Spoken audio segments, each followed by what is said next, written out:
traemos un propósito. Es porque el Señor nos ha dado un propósito, es porque tenemos una visión. Y esta visión nos va a llevar a alcanzar las cosas que el Señor tiene para nosotros. Y hoy vamos a empezar con lo más importante de todo. Hoy vamos a empezar con mi vida. Con mi vida. Digan, mi vida. Mi vida es importante. Tu vida es importante. Cada uno de ustedes son importantes. Los jóvenes, los adolescentes son importantes. Por eso es que estamos tratando de hacer algo para que ellos escuchen una palabra relevante que les ayude. Una palabra que ellos puedan entender. Los niños son importantes, por eso es que tenemos que hacer lo mejor que podamos hacer para enseñarlos. Cada persona que viene a este lugar es importante y cada persona es un individuo, es individual. Tiene una propia mente, tiene una propia voluntad, tiene un propio destino, tiene un propósito que Dios le ha dado. A cada uno de ustedes, a mí, a cada persona, el Señor nos ha dado un propósito. Y ese propósito es que tengamos una relación con Él significativa, una relación con Él que venga a transformar todas las áreas de nuestra vida. Es por eso que vamos a empezar la visión hablando de nuestra vida individualmente, cada uno de nosotros. Después vamos a hablar de la familia. ¿Por qué es importante nuestra familia? Porque es importante que como iglesia nosotros podamos invertir en las familias, que como iglesia podamos ministrar a las familias, a los matrimonios, a los padres, a los niños, y que podamos formar una familia fuerte. Porque si hay familias fuertes, hay sociedades fuertes. Si hay familias fuertes, hay iglesias fuertes. Pero para que haya una familia fuerte, tiene que haber una vida fuerte primero. Si se fijan, es una progresión. Y luego vamos a hablar de nuestra iglesia. Vamos a hablar de qué es lo que Dios quiere hacer con nosotros como iglesia. Cómo tú y yo edificamos esta iglesia. Cómo tú y yo somos parte de esta iglesia. Cómo tú y yo somos parte bien importante. Cada uno de ustedes, miren, si ustedes no vienen, ¿a quién le predico? ¿No? ¿A quién le hablo? Si yo no vengo, ¿quién les predica? Si Sammy no viene, ¿quién canta? Si Isaac no viene, ¿quién toca el bajo? Necesitamos entender que cada uno de nosotros somos importantes en este edificio. Hay una canción que cantamos que me encanta, que dice que somos piedras vivas de un edificio que el Señor está haciendo. A mí me gustan los edificios buenos, altos, grandes, bonitos, ¿no? ¿A quién no le gusta una casa bonita, bien hecha? ¿No? O les gustan las casas así todas aventadas ahí de puro soquete, ¿no? De puro cartón. ¿Algunos de ustedes les tocó ver en México, no, estas casas, estas colonias enteras de puras casas de cartón?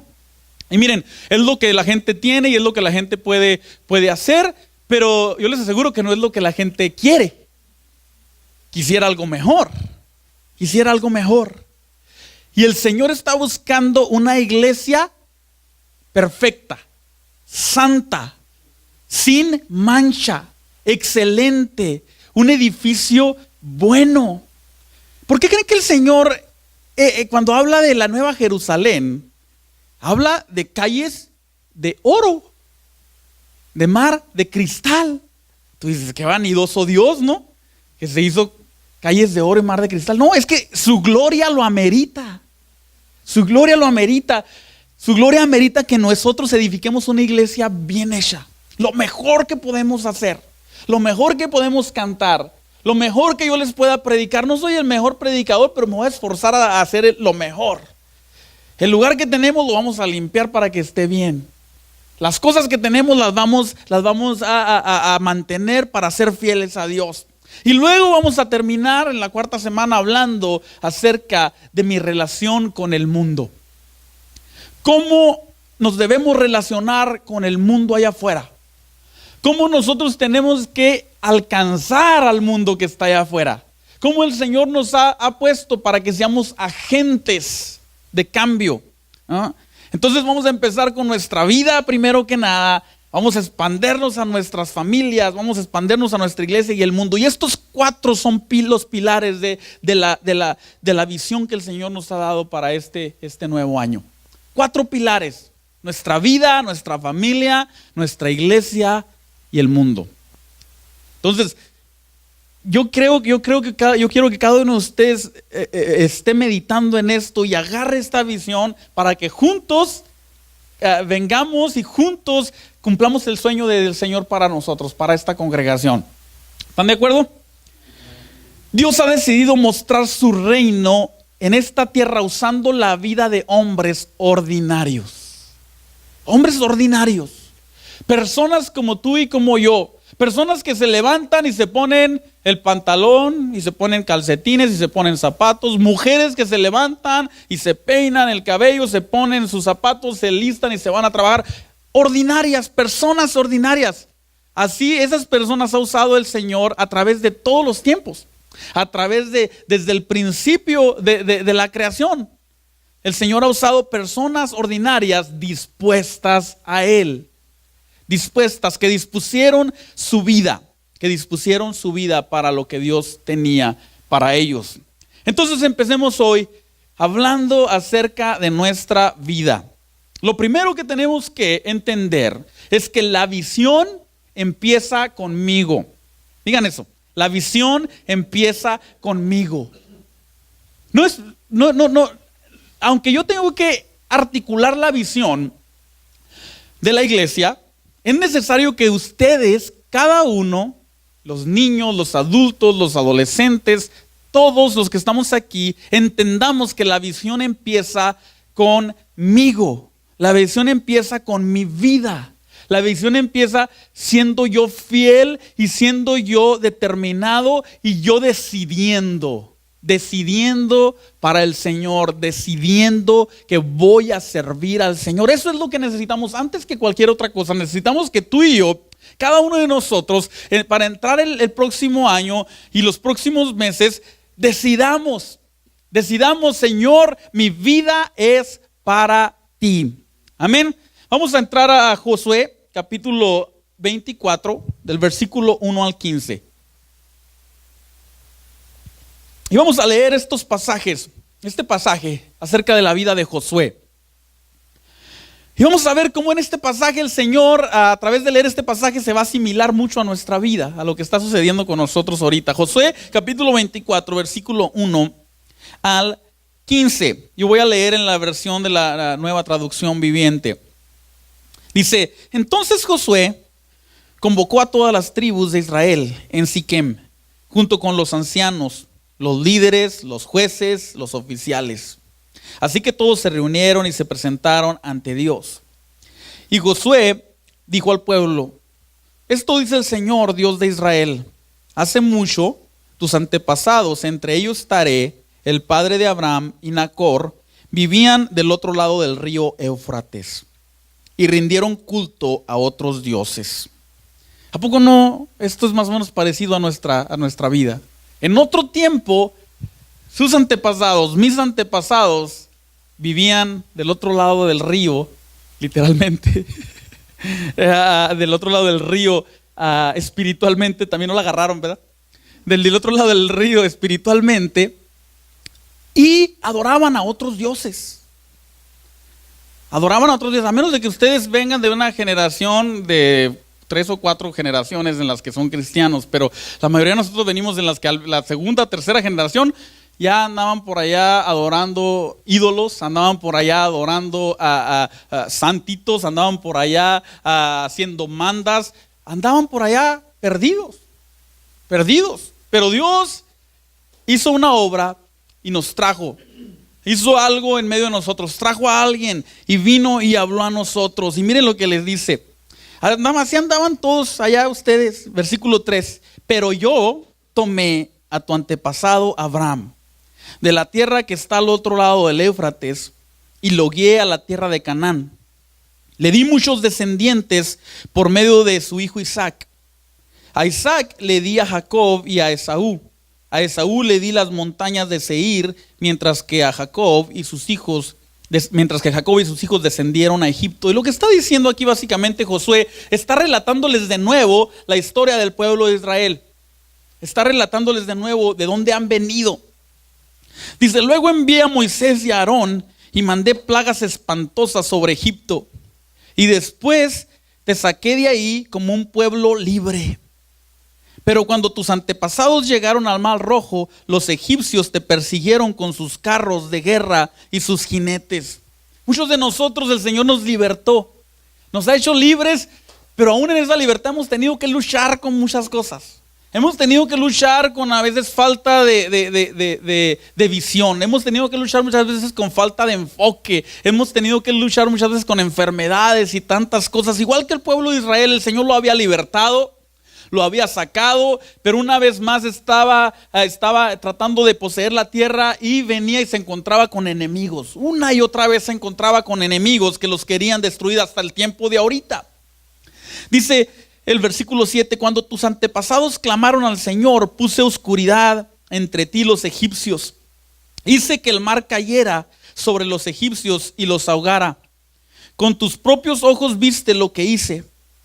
Luego viviste muchos años en el desierto.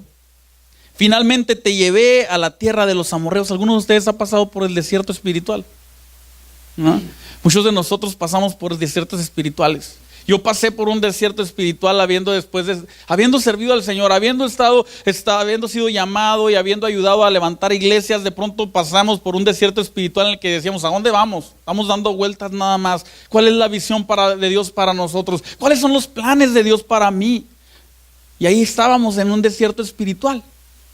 En un desierto espiritual.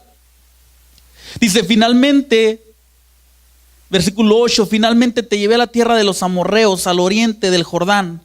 Ellos pelearon contra ti, pero yo los destruí delante de tus ojos. Te di la victoria sobre ellos y tomaste posesión de su tierra. Después Balac, hijo de Zippor, rey de Moab, empezó una guerra contra Israel. Llevó a Balaam, hijo de Beor, para que te maldijera, pero yo no lo quise escuchar. En cambio hice que Balaam te bendijera y entonces te rescaté de Balac. Versículo 11, cuando cruzaste el río Jordán y llegaste a Jericó, los hombres de Jericó pelearon contra ti, como lo hicieron los amorreos, los fereceos, los cananeos, los hititas, los jergueseos, los heveos, los jebuseos. Pero yo te di la victoria sobre ellos. ¿Cuántos de nosotros hemos peleado una y otra batalla? Una y otra batalla. Enfermedad, desánimo, caídas, golpes de la vida, dificultades, desánimos. Una y otra vez, pero aquí estamos. Aquí estamos. El Señor dice, yo los vencí, pero yo te di la victoria sobre ellos y envié terror antes de que llegaras para expulsar a los dos reyes amorreos. Para que expulsaras a los dos reyes amorreos. No fueron tus espadas ni tus arcos los que te dieron la victoria. Yo te di tierra que no habías trabajado y ciudades que no construiste, en las cuales vives ahora. Y te di viñedos y huertos de olivo como alimento, aunque tú no los plantaste. Y así estamos muchos de nosotros. El Señor nos ha dado. Hemos pasado muchas batallas, hemos pasado muchas dificultades. El Señor nos ha dado cosas, aún por las que ni siquiera trabajamos. El Señor nos ha dado beneficios, ¿no? Yo no veo a ninguno de ustedes descalzo aquí. Todos tienen sus zapatos, todos vinieron en un carro. ¿O alguien se vino a pie? No. Todos tienen una casa, todos tienen cobija, todos tienen alimento. A lo mejor frijolitos y arroz, pero tienen. El Señor dice, te he traído por todo un camino, te he traído a través de muchas circunstancias y has llegado hasta aquí. Has llegado hasta aquí, no por tu propia fuerza, sino porque yo lo hice. Yo lo hice. Versículo 14 dice, por tanto, teme al Señor y sírvelo con todo tu corazón. Esa es la primera palabra del Señor para nosotros. Necesitas poner todo tu corazón. Echa fuera para siempre los ídolos que tus antepasados adoraron. El Señor nos dice, necesitas deshacerte de los ídolos. A lo mejor nos han perseguido todavía ídolos de nuestros antepasados. A lo mejor tu papá era un hombre que trabajaba día y noche y para eso vivía, solamente para trabajar, y tú dices, yo necesito hacer eso mismo. A lo mejor tus antepasados tenían sus ídolos que adoraban, pensaban que ciertas cosas los iban a sacar adelante, y a lo mejor todavía estamos batallando, y el Señor nos dice, echa fuera todo eso.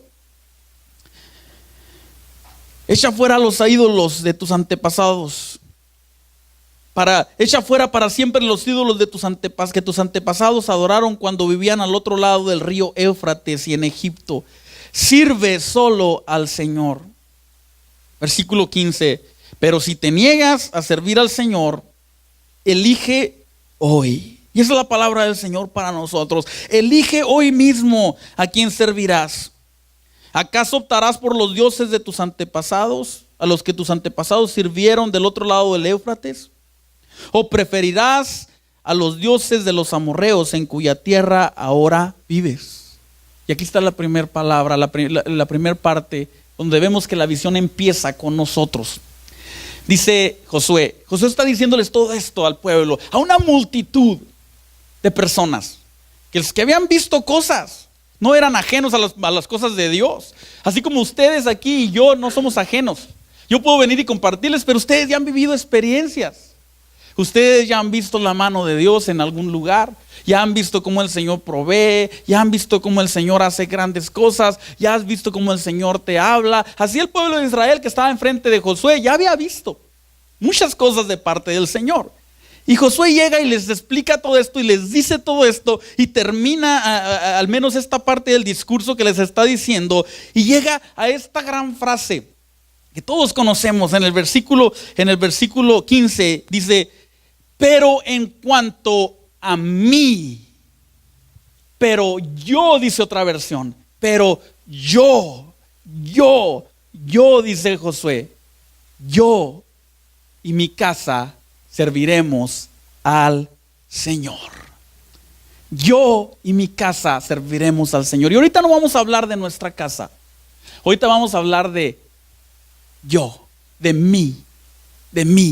Tú y yo tenemos que llegar al punto en el que tú dices, no importa lo que los demás hagan, no importa lo que los demás, las decisiones que los demás tomen, aún lo que mi familia pueda decidir, yo voy a servir al Señor.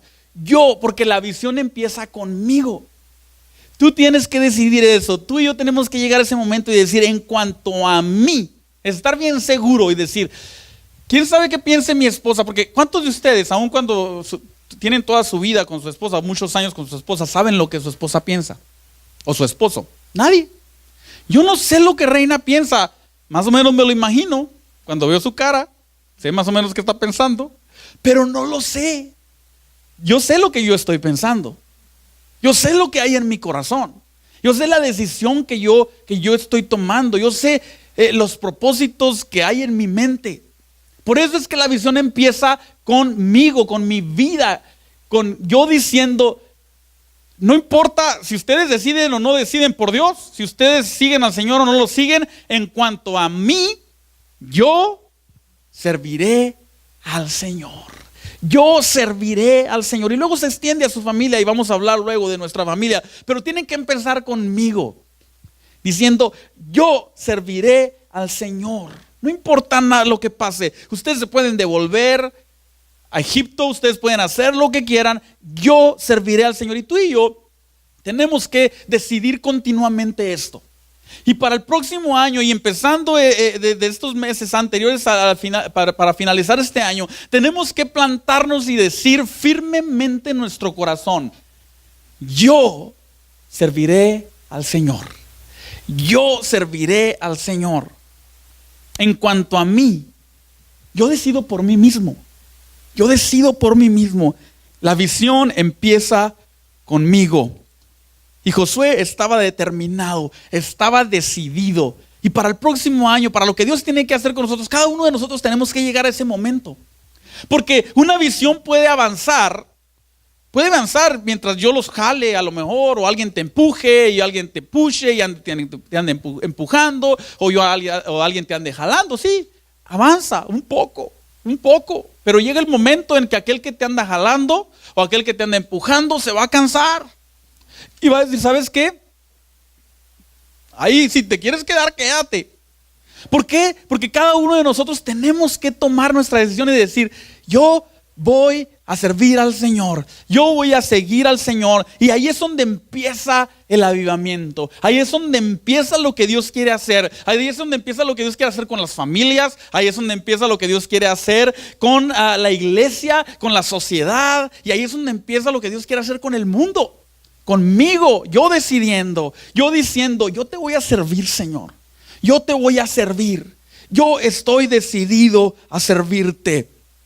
Tenemos que tomar la visión en nuestro corazón y decir: en cuanto a mí, yo te voy a servir. Tenemos que tener una vida determinada. Di: yo voy a vivir en determinación. Viviré una vida de determinación. Mateo 16, versículo 26 al 27. Miren lo que dice Jesús. Para que vean qué tan importante es nuestra vida. Mi vida. Miren lo que dice Jesús en estos versículos. ¿Qué beneficio obtienes si ganas el mundo entero, pero pierdes tu propia alma? ¿Qué beneficio? ¿Hay algo que valga más que tu alma? Pues el Hijo del Hombre vendrá con sus ángeles en la gloria de su Padre y juzgará a cada persona de acuerdo con sus acciones. Jesús diciendo: ¿qué beneficio obtienes si ganas el mundo entero pero pierdes tu propia alma? Por eso es que la visión empieza conmigo. Porque no tiene nada de sentido que yo gane personas, que yo aún anime a mi familia, pero yo mismo me pierda. No tiene nada de sentido que yo ande por allá predicándole a los de afuera cuando yo ni siquiera estoy convencido de lo que Dios quiere hacer conmigo. Por eso es que primero tenemos que empezar con nosotros. Cuando Jesús le preguntaron cuál era el mandamiento más importante, Jesús dijo: ama al Señor tu Dios con todo tu corazón, con toda tu alma, con toda tu mente, y ama a tu prójimo como a ti mismo. Porque tenemos que amarnos a nosotros, tenemos que estar interesados. Yo estoy interesado en que mi alma no se pierda.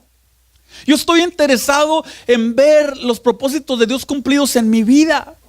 Porque si yo cumplo los propósitos de Dios en mi vida, mi familia va a ser beneficiada. Le va a ser mucho más fácil a mi familia si yo estoy siguiendo el plan del Señor. No quiere decir que yo sea necesario totalmente. El Señor puede hacer cosas en mi familia sin mí. Y el Señor puede hacer cosas en mi iglesia sin mí. Y el Señor puede hacer cosas en mi sociedad sin mí. Pero yo quiero ser parte de eso. Yo quiero ser parte de eso. Yo quiero ser parte de eso que el Señor quiere hacer. Por eso es que tenemos que empezar con una decisión personal. Diciendo: yo voy a servir al Señor. Yo voy a vivir una vida de determinación. Mi determinación es salvar mi alma. Mi determinación es cumplir el propósito de Dios. Mi determinación es hacer lo que Dios tiene para mi vida. ¿Por qué? De ahí fluyen las demás cosas. De ahí fluyen las demás cosas. No tiene ningún sentido, dice Jesús, que tú andes queriendo ganarte el mundo y pierdas tu propia vida. Por eso es que tenemos que ser bien conscientes de dónde ponemos nuestros esfuerzos, de dónde ponemos nuestras inversiones. ¿De dónde estamos usando nuestro tiempo? Porque no tiene sentido que gastemos nuestras fuerzas, nuestro dinero, nuestro esfuerzo en las cosas que no permanecen para siempre y terminemos perdiendo nuestra alma. Y cuando hablemos de nuestra familia, veremos la importancia también que hay en no perder nuestra familia. Tenemos que ser fieles a Dios y vivir una vida de determinación. Me esforzaré en la disciplina. Me voy a esforzar en la disciplina. Cuando hablamos de vivir una vida entregada al Señor, mi vida entregada al Señor, tengo que estar dispuesto a esforzarme en la disciplina. Esforzarme a ser disciplinado. Porque yo sé que ustedes lo han vivido. Ustedes ya han vivido cosas en las que han puesto su corazón y han decidido hacer algo, pero por falta de disciplina nunca lo lograron. Yo lo he vivido. Yo he tenido sueños en los que nunca conquisté. No porque fueran inalcanzables, sino por falta de disciplina, por falta de constancia y determinación, por pensar que iban a llegar las cosas simplemente porque iban a llegar. Si queremos que el Señor haga algo en nuestra vida, si queremos que el Señor haga algo en nuestra iglesia, tenemos que esforzarnos en la disciplina. No es algo fácil, pero tenemos que esforzarnos. Y la palabra disciplina viene de ser discípulo del Señor. Y es de ahí donde nosotros vamos a tener que estar dispuestos a ser discípulos. El Señor nos ha llamado a que como iglesia hagamos discípulos. El llamado de Jesús a sus discípulos fue: vayan y hagan más discípulos. Él los discipuló para que después de él ellos fueran y hicieran otros discípulos. Y eso es lo que vamos a hacer nosotros. Empezar a nosotros ser buenos discípulos del Señor. Y luego vamos a encontrar otros en quien podamos entregar lo que el Señor nos ha dado y convertir a esas personas también en discípulos. Pero tenemos que esforzarnos en la disciplina. Juan capítulo 8, versículo 31 dice: Jesús le dijo a la gente que creyó en él: ustedes son verdaderamente mis discípulos si se mantienen fieles a mis enseñanzas. Si se mantienen fieles. Esas dos palabras nos hablan de disciplina. Mantenerte fiel. Seguir haciendo, continuamente haciendo lo que se te pide, continuamente haciendo lo que se requiere, continuamente haciendo lo que es necesario. Jesús les dice: ustedes son mis discípulos si hacen esto. No nada más porque dicen, no nada más porque van a la iglesia. No significa nada el ir a la iglesia. Tenemos que decidir como decidió Josué y decir: yo serviré al Señor. Yo me determino a que es importante invertir en mi alma, en mi vida, en el propósito de Dios para mi vida. Yo me voy a esforzar en la disciplina. Me voy a esforzar en la disciplina. Y la disciplina abarca muchos aspectos de nuestra vida.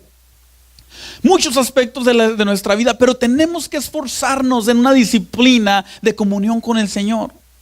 Tenemos que esforzarnos. No es fácil. No es fácil con tantas ocupaciones, no es fácil con tanto trabajo, no es fácil con 3, 4, 5 hijos, 2 o 1. No es fácil con 2 trabajos. No es fácil cuando tienes que salir a las 3 de la mañana y volver a las 7 de la noche y todavía cocinar. No es fácil. Pero se requiere disciplina, se requiere entrega, se requiere que tomemos una decisión personal. Y digamos: mi vida, yo me voy a entregar al Señor. Yo voy a ser un discípulo. La palabra para discípulo es matetes, que viene desde donde viene la palabra matemáticas. Y las matemáticas, si tú sumas 2 más 2, siempre te van a dar 4. Siempre. No importa que tú brinques, patalees y digas y te enojes con el maestro. Algunos de ustedes se enojaron con sus maestros cuando hacían un examen y tú decías: no, maestro, es que, ¿por qué me saqué esto? Dice: pues es que mira, no supiste sumar ni restar, ¿no? Así te enojaras, el resultado es el mismo siempre. En la vida del discípulo también. Por eso es que tiene que ver con las matemáticas. Porque si somos constantes, vamos a tener el resultado. Si somos inconstantes, no vamos a obtener el beneficio. Tenemos que ser disciplinados. Tenemos que entregarnos al Señor como iglesia. Miren, hoy tuvimos que llegar y los músicos llegaron, por los que no saben, a las 12:30. O sea que ya para ahorita ya van a ser 3 horas. Y hay iglesias en las que aún llegan más temprano. Hay iglesias en las que tienen que poner desde las 7 de la mañana y unos se van a las 5 o 6 de la tarde. Porque hay una necesidad, porque se tiene que hacer. Y llegamos ahorita a las 12:30, yo los vi y todos andamos como hormigas. Y yo me puse a pensar, llegaron, pusimos todo, acomodamos y ya estaban listos, pues ensayaron, tuvimos un tiempo de oración. Se requiere que hagamos las cosas una y otra vez, una y otra vez. Esa es la disciplina que se requiere para lograr cosas. En nuestra vida espiritual es igual. Queremos una comunión con el Señor, queremos conocerlo mejor, necesitamos hacer las cosas una y otra vez, una y otra vez, una y otra vez. Porque cuando las personas hacen ejercicio les cuentan, ¿no? 1, 2, 1, 2. ¿Por qué? Porque es una y otra vez. Son repeticiones, repeticiones, repeticiones, repeticiones que logran un resultado. Repeticiones que logran un resultado. No es nada más repetir por repetir. Imagínate que te ponen a hacer pesas y pesas y pesas y nunca tienes nada, ningún beneficio. Y dices, nah, pues qué chiste. Pero yo te aseguro, tú haz pesas y pesas y pesas y pesas repetidamente, constantemente.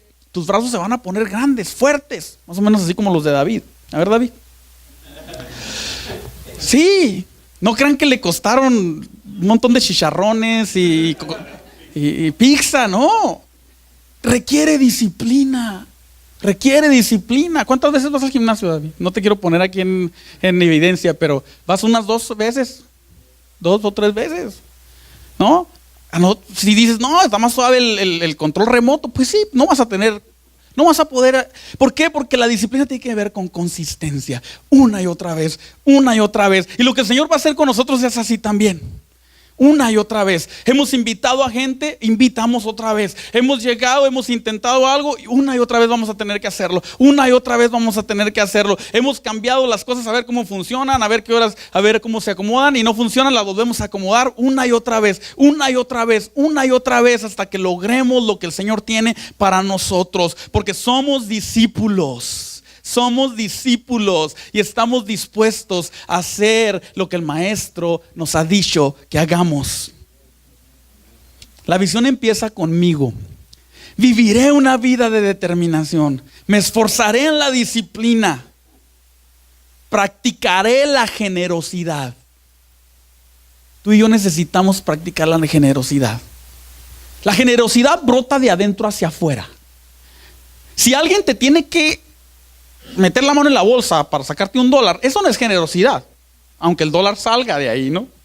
Pero no es generosidad, te quitaron el dólar, pero no es generosidad. La generosidad sale de adentro hacia afuera. Por eso es que la visión empieza conmigo. Digan otra vez, la visión empieza conmigo.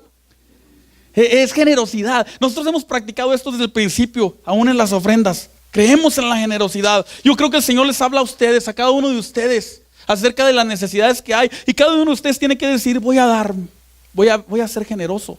Porque la iglesia necesita. Ahora que nos movamos a este lugar nos van a incrementar la renta. Gracias a Dios no fue mucho, pero nos la van a incrementar. Y vienen otros gastos. Y necesitamos tú y yo ser generosos. Ser generosos, practicar la generosidad en todas las áreas.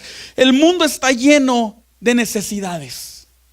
Lleno de necesidades por todos lados. Y un corazón generoso es como agua para el sediento. Es como la agua que le traes a alguien que está sediento. Si tú y yo aprendemos a ser generosos, no nada más aquí en la iglesia, dando nuestros diezmos y nuestras ofrendas, sino en donde quiera que andemos, donde quiera que estemos, con nuestra actitud, con nuestro trabajo. El corazón generoso no es nada más el que da dinero. El corazón generoso es el que dice, ¿qué hago? ¿Dónde? ¿Qué puedo mover? ¿Qué puedo hacer? ¿Quién se necesita? Ese es el corazón. Y para lograr lo que el Señor tiene para nosotros, necesitamos ese corazón. Y yo lo he visto en ustedes. El Señor lo ha visto en ustedes. Por eso es que yo estoy expectante y sé que el Señor va a hacer cosas grandes con nosotros. Porque el Señor nos ha enseñado, el Señor nos ha traído. Estos 3 años que hemos estado, no han sido en vano. No han sido en vano. El Señor nos ha estado preparando, nos ha estado moldeando. El Señor ha estado haciendo una obra en nosotros. Tenemos que aprender a ser generosos. A lo mejor nos va a tocar dar nuestro tiempo, nuestros recursos, nuestras ideas, nuestras fuerzas, a lo mejor hasta tu vida misma. Porque un corazón generoso se entrega. Y el ejemplo más grande de generosidad nos lo dio Dios. O sea, Dios no nos pide algo a lo que Él no está dispuesto a hacer. Dios no te pide entrega, ándale, da. Cuando Él no está dispuesto a dar nada. El pasaje más glorioso de toda la escritura dice, de tal manera amó Dios al mundo que dio. Ahí con eso nos acaba ya. Cuando nosotros decimos, ¿por qué tengo que ser generoso, Dios? ¿Por qué tengo que dar ofrenda? ¿Por qué tengo que dar mi dinero con el cual yo trabajo y me suda la cabeza para ganarlo? ¿Por qué tengo que ayudarle a alguien allá afuera? ¿Por qué tengo que llegar temprano a la iglesia para poner las cosas que las ponga algo en otro más? El Señor te dice, amé tanto al mundo que di a mi hijo. a mi hijo. Y ninguno de nosotros tenemos idea. Hay quienes tienen idea. Cuando piensas en esta familia que acaba de perder a su hija, perder, desprenderse de algo que tanto amas, de algo que tan cercano está a tu corazón. Deja tú el dinero, deja tú el trabajo, deja tú. Dice el Señor, di a mi hijo por ti. Te enseñé con muestra, con detalle. Cuando pienses en si el Señor es generoso, piensa en la cruz, piensa en Jesús, entregándose totalmente. Practicaré la generosidad. Empezaré conmigo, practicaré la generosidad. Y luego seguiré a Jesús con devoción. Tenemos que seguir a Jesús con devoción. Tenemos que seguir al Señor con devoción. La devoción implica más allá que unas ganas. Implica la devoción mucho más que un anhelo momentáneo.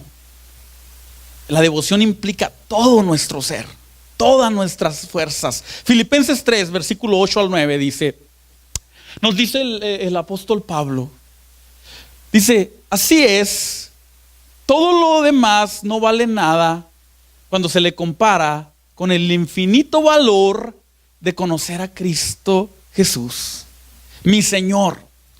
Por amor a Él he desechado todo lo demás y lo considero basura a fin de ganar a Cristo y llegar a ser como Él. Ese es el corazón que tú y yo tenemos que tener. Individualmente, tú y yo, tú ahí tienes que decir, yo tengo que tener este corazón. Antes de tratar de enseñarle a mis hijos que amen al Señor, yo tengo que amar a Jesús. Antes que esperar que mi esposa ame al Señor, yo tengo que amar al Señor y tener a Cristo por encima de todo. Y decir, todo lo demás lo tengo por basura con tal de ganarte a ti, Señor. Con devoción, buscarte a ti para llegar a ser como tú. Para llegar a ser como tú. Eso es lo que tiene que haber en nuestro corazón. Y vamos a ver un pasaje más, un último pasaje. Segunda de Corintios 5, versículo 13 al 15. El apóstol Pablo, describiéndose a él mismo, y eso es lo que nos tiene que describir a ti y a mí. Esto es lo que nos tiene que describir a ti y a mí en esta visión que el Señor nos ha dado. Dice, si parecemos estar locos es para darle gloria a Dios. O sea que va a haber un tiempo en el que tú y yo vamos a parecer locos para la gente. Si nuestra visión y nuestras cosas que decimos no le parecen locura a alguien por allá afuera, algo está sucediendo. Porque a alguien le va a parecer locura. A alguien le va a parecer locura que tú vengas a la iglesia cada domingo o el jueves, o que tú llegues más temprano, o que tú des dinero a la iglesia. ¿A poco no? La gente dice, ¿yo qué le voy a andar dando? Eso está loco. O que ayudes a alguien, o que des tu tiempo, o que prediques, o que vayas y le lleves comida a los que están por ahí, los indigentes. A alguien le va a parecer locura. Vamos a ser locos para el mundo. Si parecemos estar locos es para darle gloria a Dios. Y si estamos en nuestro sano juicio es para beneficio de ustedes. Sea de una forma o de otra, el amor de Cristo nos controla. Eso tiene que suceder en nosotros. El amor de Cristo nos tiene que controlar. Ese debe de ser el motivo por el que hacemos todas las cosas. Ya que creemos que Cristo murió por todos. ¿Por qué vamos a predicarle? ¿Por qué queremos expandernos? Porque Cristo murió por todos. Ese amor de Cristo nos controla. También creemos que todos hemos muerto a nuestra vida antigua. Él murió por todos para que los que reciben la nueva vida de Cristo ya no vivan para sí mismos, más bien vivan para Cristo, quien murió y resucitó por ellos. 4 cosas vemos aquí. En esta decisión que tomemos tú y yo, de decir, la visión empieza conmigo, vamos a tener que parecernos un poco locos al mundo. Dice que 1 Corintios 1:18, el ejemplo de la cruz es una ridiculez para los que van rumbo a la destrucción. Es ridículo que tú inviertas en algo que ni siquiera ves. Tu tiempo, tu esfuerzo, tu familia, Es ridículo para la gente, pero nosotros que vamos en camino a la salvación sabemos que es poder mismo de Dios. Es poder de Dios. Es poder de Dios. ¿Pueden dar un aplauso al Señor? Le vamos a parecer un poco locos a la gente. Está bien. Vamos a tener que ser controlados por el amor de Cristo. El amor de Cristo debe ser el motor que reemplaza nuestro egoísta corazón. El amor de Cristo. El amor de Cristo debe de llenar nuestro corazón. Vamos a tener que morir al pecado. Dice, ¿no? Para que mueran al pecado, ya no más voy a ser esclavo del pecado. Voy a estar muerto al pecado. Y si ya estás muerto al pecado, ya no existes para el pecado. Ya no existes para pecar. Ya no. Y voy a vivir para Cristo. Ahí es donde empezamos. Dijo Josué, yo no sé ustedes. Yo no sé ustedes. Y ahorita les digo a ustedes, yo no sé ustedes, pero yo voy a servir al Señor. Y yo sé que ustedes también. Yo voy a decidir. En Gálatas capítulo 2, versículo 20. Pónganse de pie conmigo. Dice, mi antiguo yo ha sido crucificado con Cristo. Ya no vivo yo. Ya no vivo yo. Sino que Cristo vive en mí. Así que vivo en este cuerpo terrenal, confiado en el Hijo de Dios, quien me amó y se entregó a sí mismo por mí. Tenemos que decidir nosotros, en esta visión que el Señor nos está dando. Lo primero de lo que tú y yo nos tenemos que preocupar es por nosotros y decir, yo decido, yo decido, yo decido, yo decido.